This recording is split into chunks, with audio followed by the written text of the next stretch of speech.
Okay तो आज हम ये टॉपिक लेते हैं refraction through rectangular glass slab. And जब हम इसको स्टडी करेंगे तो स्टडी करके हम ये भी चेक करेंगे कि भाई लेटरल डिस्प्लेसमेंट होता है क्या है। तो फर्स्ट ऑफ ऑल तो हम ये देखें कि जो रेक्टेंगुलर ग्लास स्लैब है, रेक्टेंगुलर ग्लास स्लैब से रिफ्रैक्शन किस तरह से होता है। ठीक है, तो उसके लिए हम क्या करते हैं, उसका रे डायग्राम ड्रॉ करते हैं।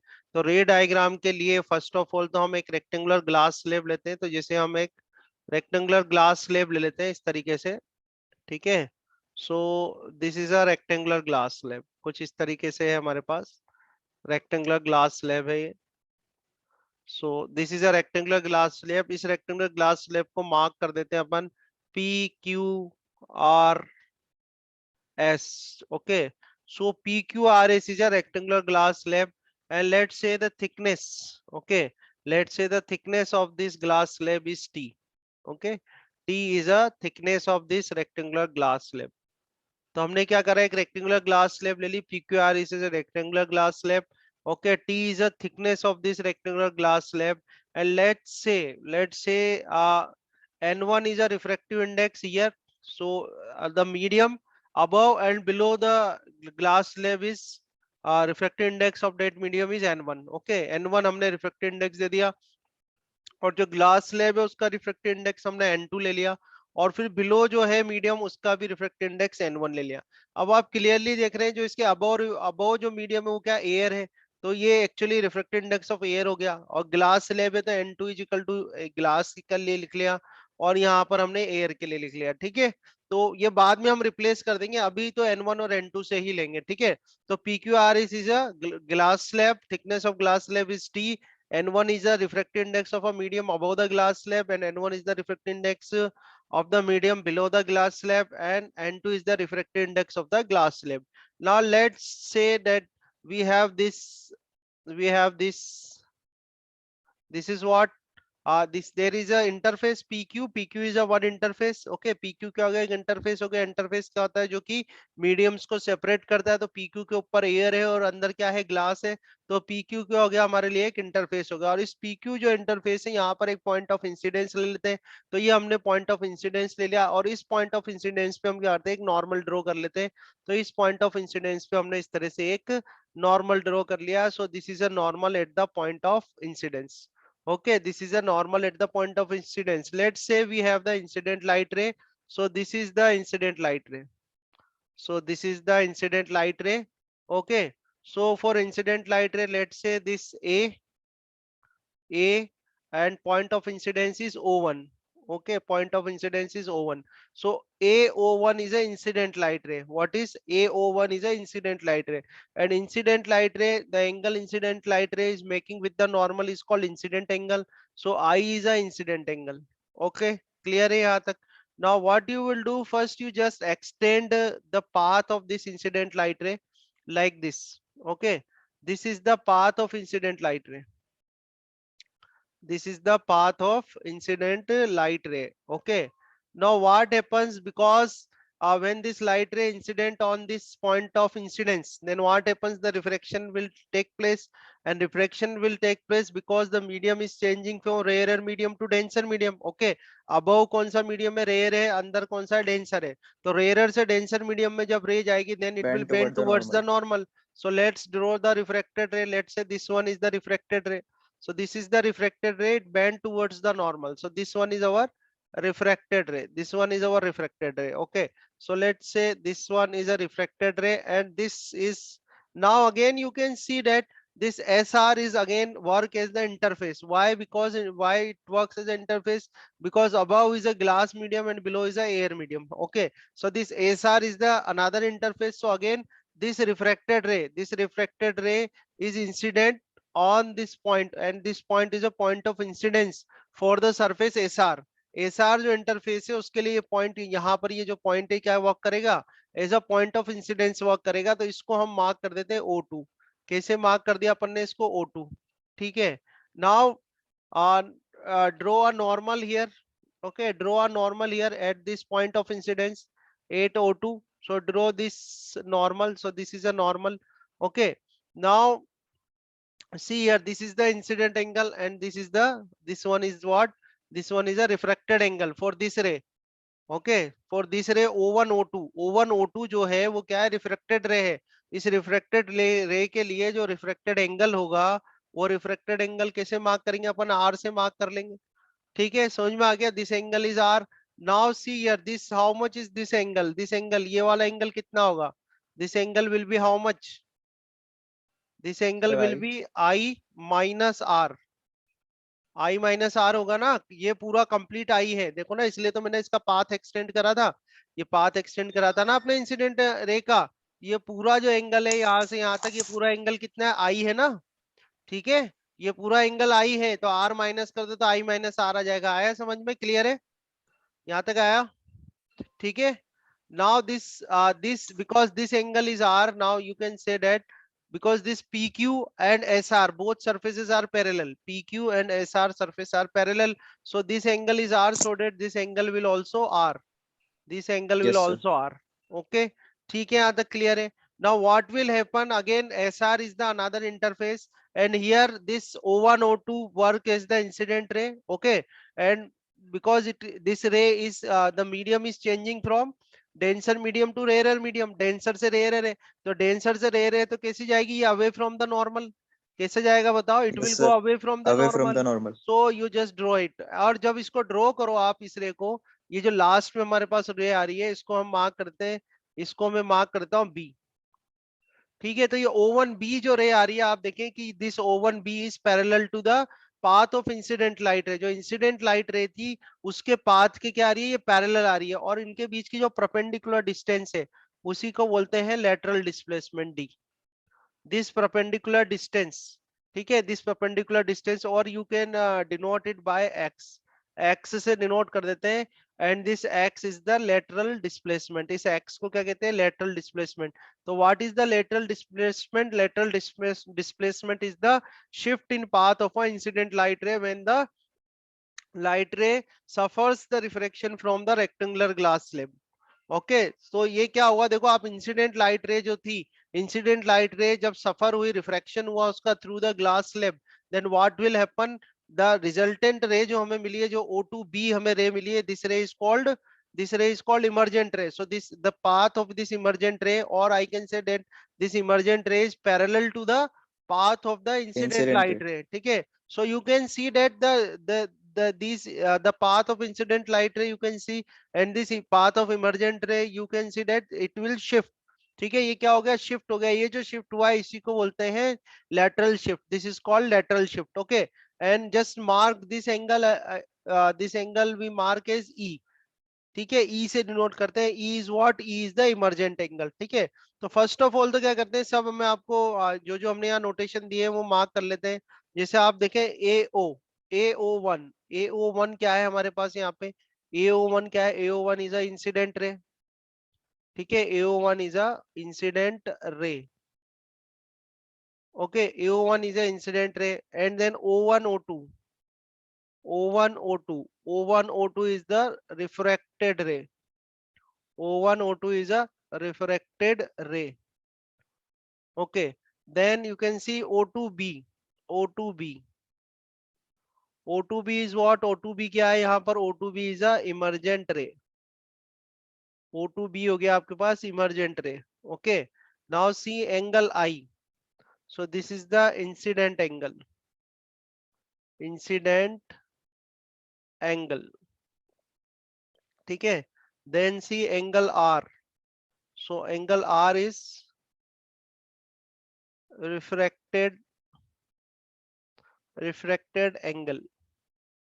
Okay, so you can mark it as like this angle is R, so let's first say this angle is I1।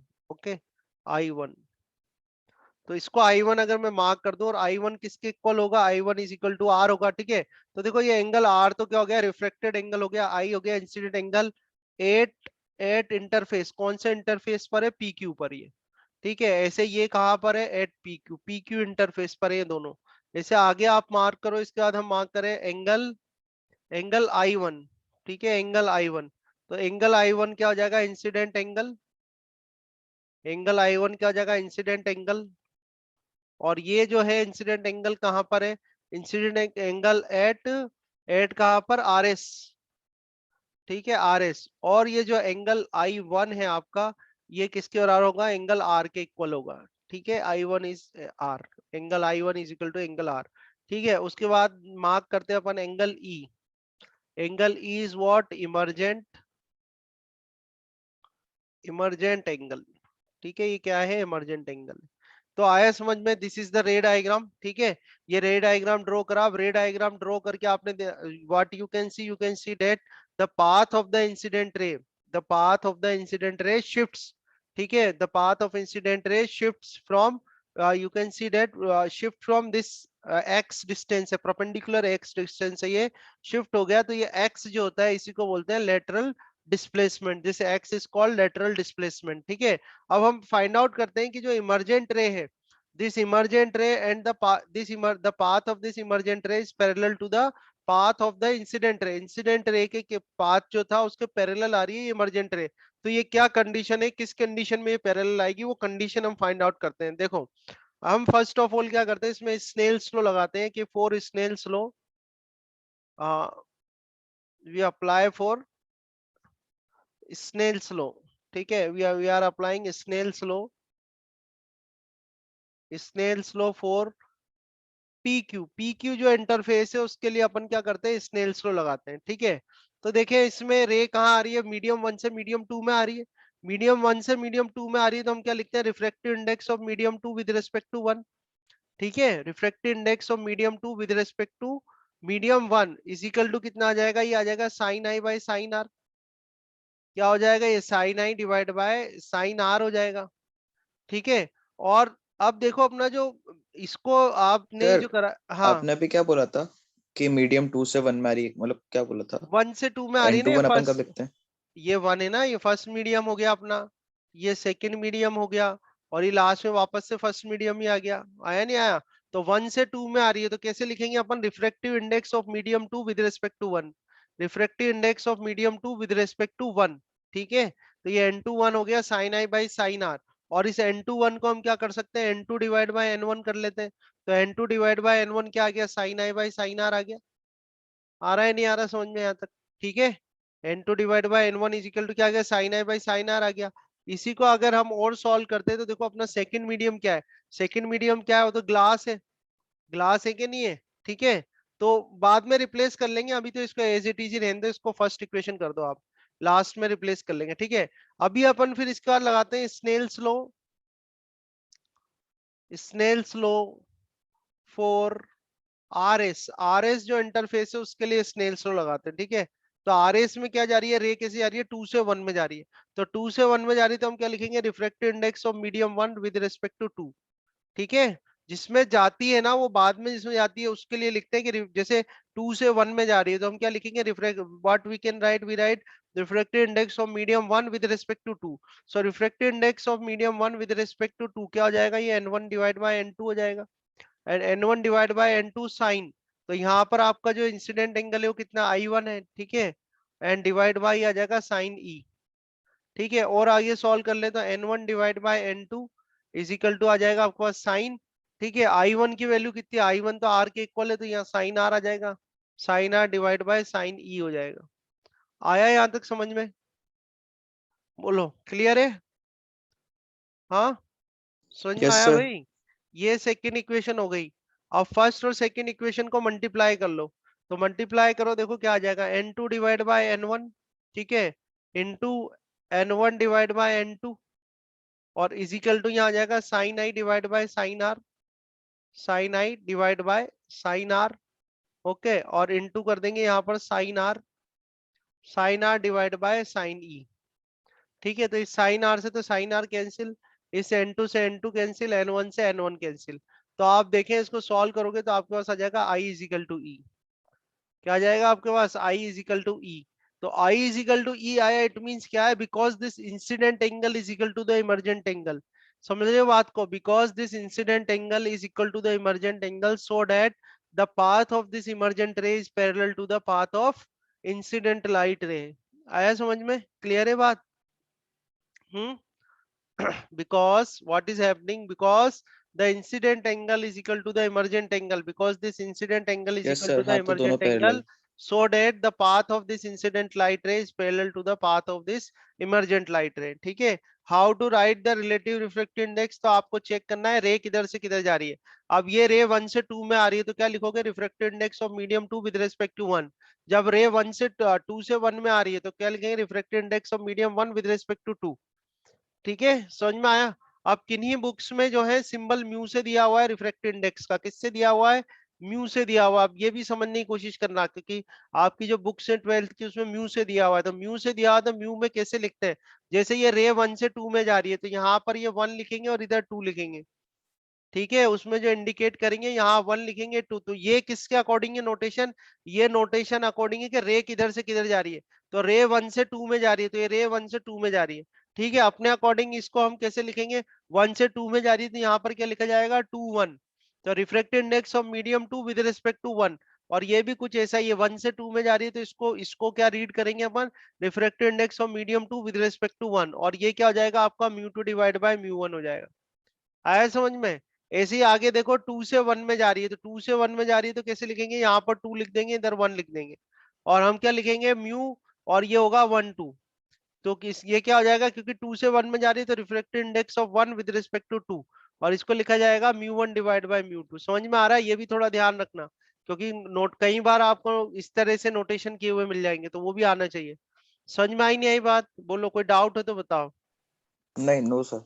नहीं है ना, ये थोड़ा यस। ध्यान रखना आप, ये जो नोटेशन है किसके अकॉर्डिंग है, कि रे किस मीडियम से किस मीडियम में जा रही है। 1 से लेके 2 में जा रही है तो ये 1 लिखेंगे, 1 से 2 में जा रही है, 2 से 1 में जा रही है। जबकि और रीड कैसे करते हैं, जैसे 1 से 2 में जा रही है तो 2 का रिफ्रैक्टिव इंडेक्स लिखते हैं 1 के रेस्पेक्ट में, तो 2 डिवाइड बाय 1 आ गया। अब जैसे 2 से 1 में जा रही है तो रिफ्रैक्टिव इंडेक्स ऑफ 1 लिखेंगे अपन विद रेस्पेक्ट टू 2। आया समझ में, यहाँ तक क्लियर है। ठीक है, यस सर। तो लेटरल डिस्प्लेसमेंट क्या होती है, लेटरल डिस्प्लेसमेंट होती है perpendicular distance between the path of the incident light रे and the path of the emergent light रे। इमर्जेंट लाइट रे और जो इंसिडेंट लाइट रे है उनके बीच की जो परपेंडिकुलर डिस्टेंस है, ठीक है, उसको हम बोलते हैं लेटरल डिस्प्लेसमेंट, और किससे डिनोट करते हैं, एक्स से। आया समझ में। ठीक है, अब हाँ नेक्स्ट जो सर। हम फाइंड आउट करेंगे इसमें एक्सप्रेशन फाइंड आउट करेंगे कि what is the expression for the lateral displacement. जो लेटरल डिस्प्लेसमेंट है उसका एक्सप्रेशन क्या होता है, और एक्सप्रेशन के साथ साथ हम ये भी देखेंगे कि जो लेटरल डिस्प्लेसमेंट है वो किन किन फैक्टर्स पर डिपेंड करती है। ठीक है, तो अब जो नेक्स्ट टॉपिक है हमारा वो क्या है, एक्सप्रेशन फॉर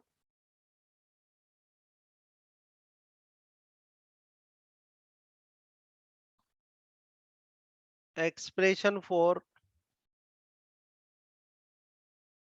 लेटरल डिस्प्लेसमेंट।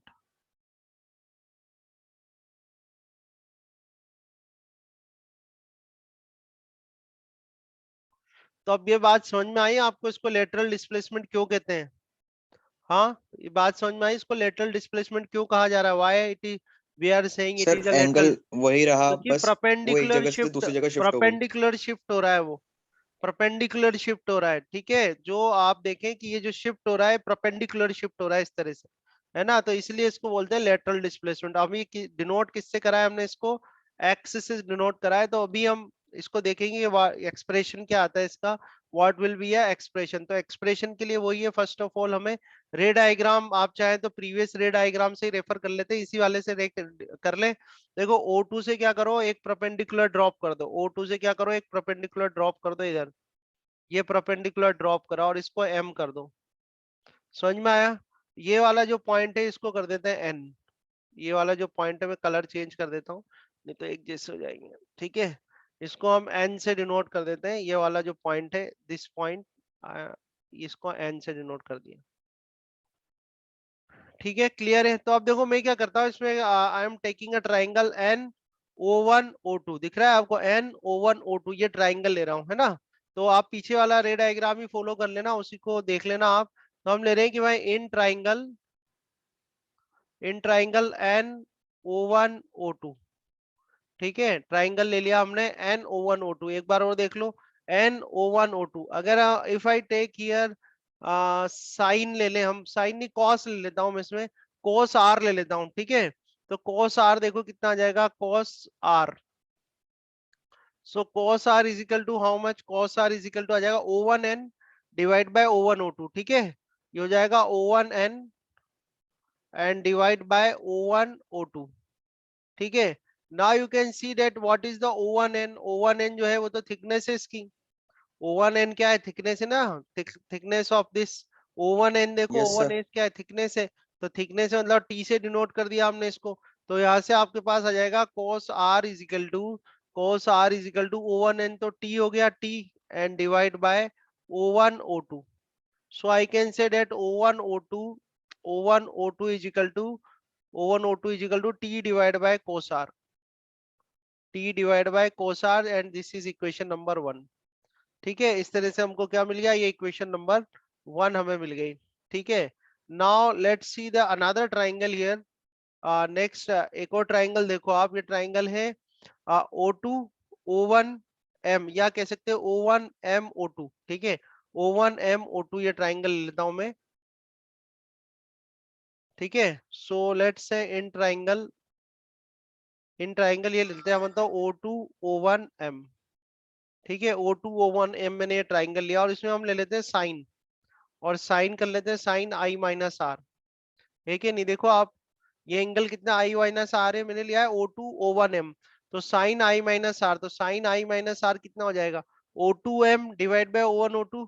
ठीक है, ये कितना आ जाएगा O2 M, and divide by आ जाएगा आपके पास O1 O2। ठीक है, क्लियर है यहाँ तक।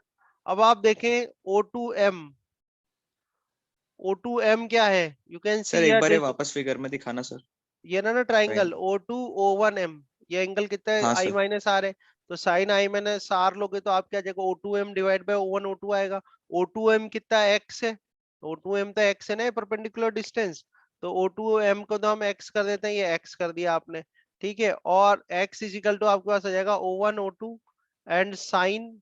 ठीक है, O1 O2 साइन, और ये हो जाएगा आई माइनस आर। ठीक है, ये हो जाएगा यहाँ पर sign I minus R, I minus R, and is equal to x. Okay, so I can write that x is equal to O1 O2 की वैल्यू रख दो आप। O1 O2 is equal to how much, T divide by cos R. Okay, T divide by cos R, and ये हो गया sin I minus R। Clear है यहाँ तक? सो this is the second equation, ये सेकेंड इक्वेशन आ गई हमारी। ये यहाँ तक आया है समझ में आपको? क्लियर है यहाँ तक? ठीक है, हाँ सर। अगर अगर हम ये कहें कि जो if I say that if mu is equal to, जो म्यू टू है अपना, म्यू टू को मैं ले लेता हूँ म्यू ऑफ ग्लास। ठीक है, और म्यू वन जो है अपना वो ले लेता हूँ म्यू ऑफ एयर, जो कि कितना हो जाएगा, 1 हो जाएगा। ठीक है, तो अगर हम रिफ्रैक्टिव इंडेक्स लिखना चाहे यहाँ पे, if I right a refractive index, तो रिफ्रैक्टिव इंडेक्स जैसे आप देखें इसमें रे कैसे आ रही है, रे कैसे आ रही है आपकी, 1 से 2 में आ रही है, तो refractive index of 2 with respect to 1 लिख देंगे अपन। Refractive index of 2 with respect to 1, yes sir. ये क्या हो जाएगा, mu two divide by mu one हो जाएगा नहीं हो जाएगा। और म्यू टू क्या है आपका, म्यू टू तो आपने म्यू ऑफ ग्लास ले रखा है, म्यू ऑफ ग्लास ले लिया आपने, और म्यू वन क्या है, म्यू वन तो 1 हो गया एयर के लिए। ठीक है, और अगर इसमें फॉर्मूला हम ये लगाएं कि ये होगा क्या, स्नेल्स लॉ लगा दूं, तो sine I divide by sine r हो जाएगा।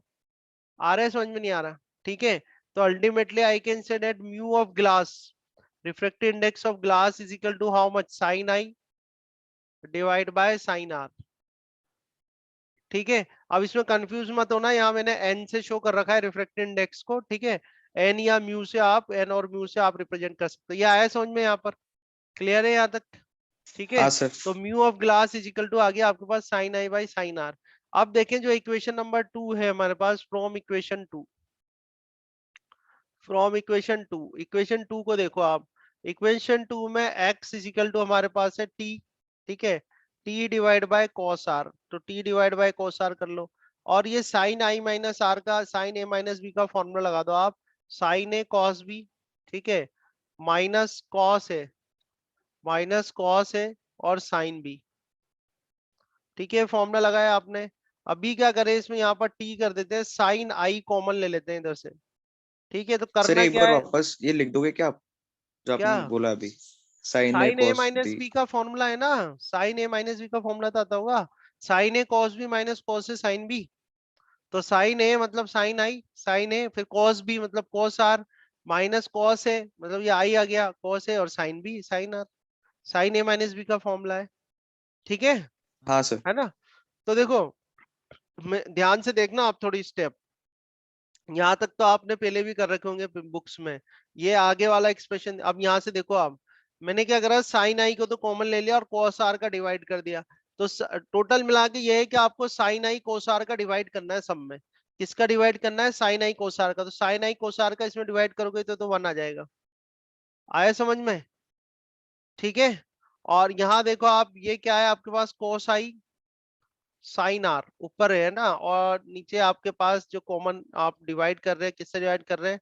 हम डिवाइड कर रहे हैं साइन आई और कोस आर से डिवाइड कर रहे हैं। ठीक है। अब यहाँ पर देखना आप, ये जो रेशियो बन रहा है आपके पास, साइन आई और sine are, sine i sine r क्या हो जाएगा? ये देखो, ये 1/म्यू हो जाएगा, नहीं हो जाएगा? इधर से देखो आप, यहाँ से देखो, ग्लास लिया है ना आपने, हाँ सर। तो ये 1/म्यू हो जाएगा, हो जाएगी नहीं हो जाएगी ये step?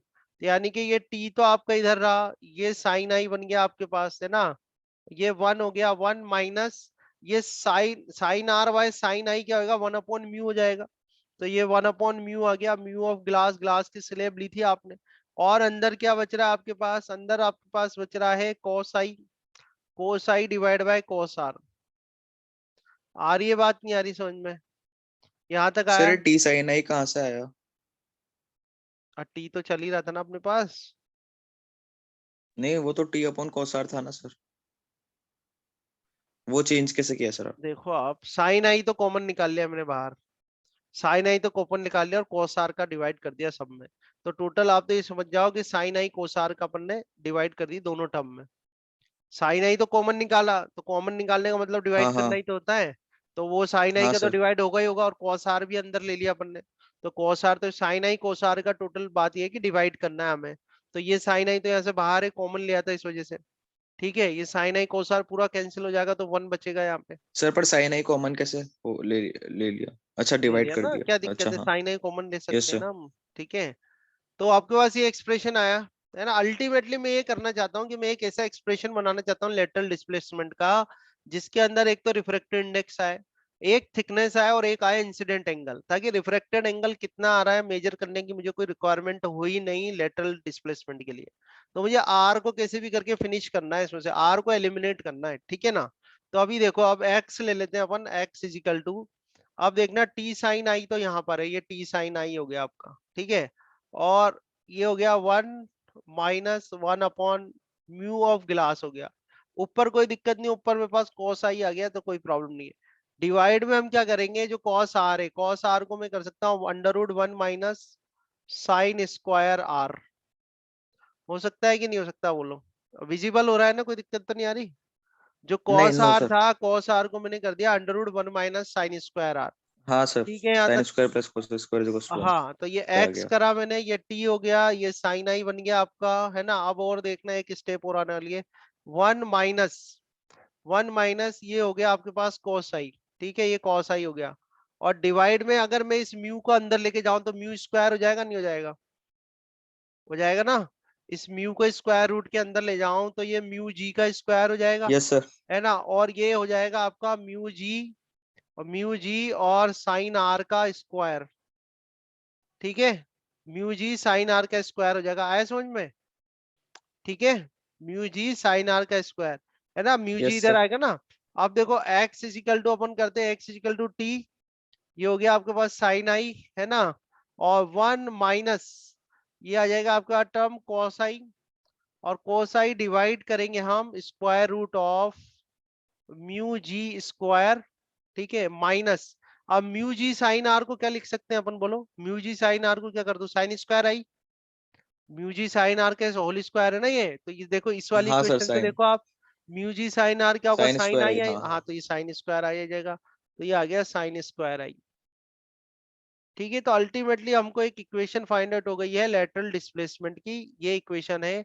Now in this equation you can see that the lateral displacement is only depends on how many parameters, how many quantities it is depending. So it is depending sir on first incident point. Angle. ठीक है, अगर हम कहें कि x increases, अगर मैं कहूं, if I say that lateral displacement increases. तो लेटरल डिस्प्लेसमेंट इंक्रीजेस किस किस केस में लेटरल डिस्प्लेसमेंट इंक्रीज होगी? अगर हम यहाँ से कहें कि if I say that lateral displacement increases lateral displacement increases, तो किस किस केस में लेटरल डिस्प्लेसमेंट इंक्रीज होगी? थिकनेस इंक्रीज होगी तो लेटरल डिस्प्लेसमेंट इंक्रीज होगी, करेक्ट है? ठीक है, ये टी आ रहा है ना आपके यहाँ पर। Yes sir. अगर थिकनेस इंक्रीज होगी तो लेटरल डिस्प्लेसमेंट इंक्रीज होगी। सेकेंड थिंग जो इंसिडेंट एंगल है, इंसिडेंट एंगल को आप इंक्रीज करोगे तो लेटरल डिस्प्लेसमेंट इंक्रीज होगी। ठीक है, आ रहा है समझ में? और लास्ट हाँ जो सर, पर थर्ड डिक्रीज भी पॉइंट तो है, होगी सर। एक सेकेंड रुको, लास्ट जो थर्ड पॉइंट है, थर्ड पॉइंट में क्या है, अगर आप म्यू अगर इंक्रीज करते हो रिफ्रैक्टिव, अब ये तो देखो आपने ग्लास ले रखा है तो ग्लास लिख दिया, मान लो ग्लास की जगह कोई और मीडियम हो, ठीक है, तो उसके लिए ओनली म्यू ले लेते हैं अपन, ठीक है। तो अगर रिफ्रैक्टिव इंडेक्स म्यू इंक्रीज होता है तो भी जो आपकी लेटरल डिस्प्लेसमेंट है वो इंक्रीज होगी, ठीक है ना। तो फर्स्ट ऑफ ऑल तो देखो इसमें आप जो कंफ्यूज हो सकते हो, ये आप अपना रिफ्रैक्टिव इंडेक्स पक्का कर लेना कि कैसे किस मीडियम से किस मीडियम में रे जा रही है तो किस तरह से रिलेटिव रिफ्रैक्टिव इंडेक्स को डिनोट करते हैं। इन्हीं में अगर मिस्टेक कर दी तो फिर आगे तो फिर गलत होना ही है, श्योर एकदम गलत होगा। ठीक है, तो पहली बात तो अपन ने स्टार्ट करा reflection through the rectangular glass slab, तो reflection through the rectangular glass slab ray diagram बनाया, सारे जो डिनोट किए थे हमने वो यहाँ पर लिस्ट कर दिए हैं, ठीक है। फिर आपने ये भी देखा कि लेटरल डिस्प्लेसमेंट होता क्या है, कि जो इंसिडेंट लाइट रे है, that incident light ray, the path of this incident light ray is parallel to the path of the emergent ray, ठीक है। And you can see that the path of incident light ray is laterally shifted. You can see that when we get emergent light ray here, तो ये laterally shift हो गया, जो path था incident light रे का वो laterally shift हो गया। और एक और चीज इसमें, जो एक और पॉइंट आप देख सकते हैं, that emergent the path of the emergent light ray is parallel to the path of the incident light ray, it means ये पैरेलल आ रहे हैं। तो पैरेलल क्यों आते हैं, क्या कंडीशन है, क्यों पैरेलल है? तो इसलिए पैरेलल है, ये हमने प्रूफ करके आपको बताया है कि इसलिए पैरेलल है because the incident angle is equal to the emergent angle. ठीक है, बात फिर अपन आ जाते हैं कि एक्सप्रेशन करना है अपन को लेटरल डिस्प्लेसमेंट का एक्सप्रेशन, तो ये पूरी स्टेप्स से मैंने आपको अच्छे से एक्सप्लेन कर दिया किस तरह से सॉल्व करते हैं। फाइनली आपको ये फॉर्मूला मिल जाएगा म्यू जी जो है यहाँ पर, क्योंकि अपन ने रेक्टेंगुलर ग्लास स्लैब की बात कर रहा था मैं बार बार, रेक्टेंगुलर ग्लास स्लैब, इसलिए मैंने उसका रिफ्रैक्टिव इंडेक्स जो है वो म्यू जी से डिनोट किया हुआ है, अदरवाइज आप म्यू से भी डिनोट कर सकते हैं, ठीक है ना। तो देखिए फाइनली आपके पास ये फॉर्मूला आ गया, ये फॉर्मूला आ गया। तो देखो टी अगर थिकनेस इंक्रीज डायरेक्टली है तो टी दिख रहा है आपको, अगर थिकनेस इंक्रीज होगी तो लेटरल डिस्प्लेसमेंट इंक्रीज होगी, अगर एंगल इंक्रीज होता है, इंसिडेंट एंगल इंक्रीज होता है, तो भी जो आपकी लेटरल डिस्प्लेसमेंट है वो इंक्रीज होगी। और अगर रिफ्रैक्टिव इंडेक्स इंक्रीज होता है स्लैब का रिफ्रैक्टिव इंडेक्स को अगर आप इंक्रीज करते हो तो उस केस में भी जो है लेटरल डिस्प्लेसमेंट इंक्रीज होगा, ठीक है।